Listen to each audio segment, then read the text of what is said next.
Bonjour Arthur de Vatrigan.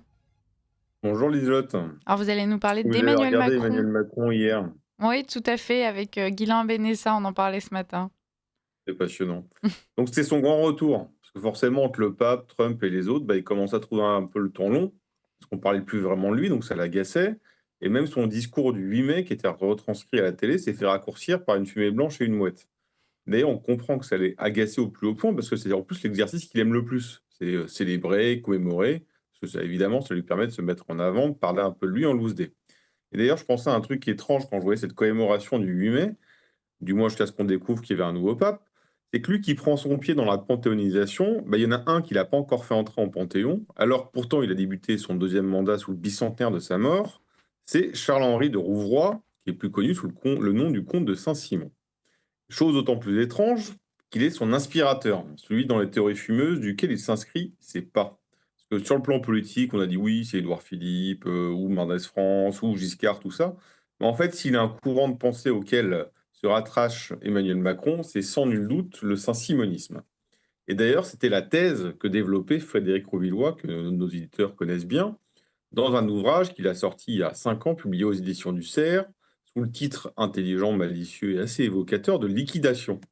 Et l'auteur, donc, qui soutenait la thèse, en effet, que l'enracinement de la pensée macronienne, qu'on a revu hier en toute sa splendeur, inscrivait pas dans la matrice saint-simonienne, et de façon quasi inconsciente dans les fondamentaux du saint-simonisme, tels que les fondamentaux d'ailleurs du saint-simonisme ont été intégrés et dirigés par la société postmoderne dont le héros est évidemment Emmanuel Macron.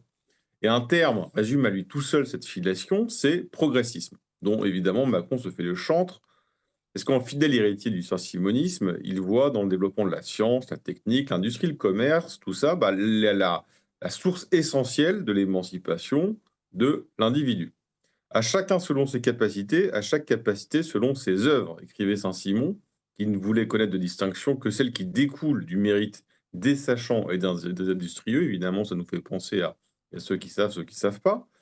Dépossession du politique au profit de l'économie, règne des experts, passage du gouvernement des hommes à l'administration des choses, pour reprendre la formule d'Engels, refus de l'héritage, de la famille, fétichisme technologique, religion du progrès, confiance aveugle en l'avenir. Ils l'ont encore dit hier, tout va bien, vous inquiétez pas, le problème c'est que vous n'avez pas confiance et vous êtes un peu Mmh. dépressif. Abolition des frontières, globalisation financière et intégration européenne. Bref, les parallèles sont saisissants entre l'utopie saint-simonienne et l'idéologie qui imprègne la pensée et l'action d'Emmanuel Macron. D'ailleurs, de fait, le comte de Saint-Simon imaginait déjà en 1814 un Parlement européen d'experts. C'est-à-dire qu'il envisageait carrément l'intégration des États par l'économie, idée prémonitoire évidemment qui sera en 1952 la communauté économique du charbon et de l'acier, puis l'Union européenne, dont Emmanuel Macron souhaite toujours plus fédérative et intégrée, comme on l'aura encore compris hier. Plus surprenant et original, c'est le féminisme. Rappelez-vous, il s'était rangé le début de son quinquennat sous la bannière du féminisme en disant que l'égalité des sexes, ça allait être la grande cause de son quinquennat.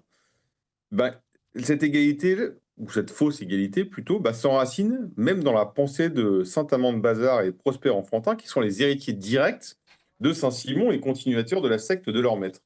Donc enfin, on trouve chez Saint-Simon et Macron la même aversion pour la consultation du peuple et le processus démocratique. On l'a vu encore hier, on a compris qu'il n'y aurait pas de référendum sur les sujets qui intéressent les Français. Dans ses lettres à un habitant de Genève, Saint-Simon brocardait ceux qui veulent, je cite, mettre le pouvoir entre les mains des ignorants. Bah, c'est un mépris qu'on retrouve également chez Macron, énième avatar d'un despotisme éclairé qui prétend faire le bien des gens malgré eux. Merci Arthur de Vatrigan pour cette chronique. Et évidemment, on va continuer à parler d'Emmanuel Macron dans les jours qui viennent, mais c'était une bonne chose de rappeler un peu les bases de sa philosophie politique. Merci, et puis on vous retrouve la semaine prochaine.